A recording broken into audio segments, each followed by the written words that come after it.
Alfonso Rueda asinou esta mañá en Pontevedra a acta do replanteo das obras da segunda fase de rehabilitación integral deste edificio.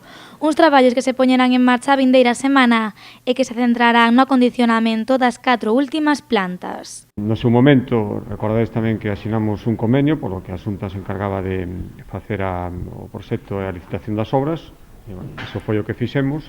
Solicitamos licencia ao Concello, tuvimos esa licencia o luns pasado e non queremos perder ningún tempo, por lo tanto, hoxe mesmo, nesta semana, asinamos a replanteo e a semana que ven empezarán xa as obras. Bueno, o noso cálculo é que ao redor de 6-7 meses é o que poidan durar.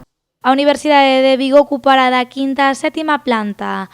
A última será destinada á Fundación Manuel Moldes, co obxectivo de que se converta nunha referencia cultural na cidade. Xa empezamos definitivamente a darlle vida a ese última planta, que vai ser un museo, que creo que vai colocar unha referencia cultural na cidade de Pontevedra, e creo que a perfecta culminación na última planta do que ten que ser este edificio. Na planta da Fundación Manuel Moldes haberá unha exposición permanente do pintor, aínda que a intención deste colectivo é que participen tamén outras asociacións. En la Fundación se va a ver sobre todo la obra de Manuel Moldes, básicamente, pero no, tampoco está cerrada a colaboración con otros artistas y a colaboración con otro tipo de fundaciones culturales y o científicas que tengan relación con el mundo del arte. Estas obras teñen un orzamento de 825.000 euros e o obxectivo da Xunta de Galicia é que estean finalizadas no primeiro trimestre de 2021.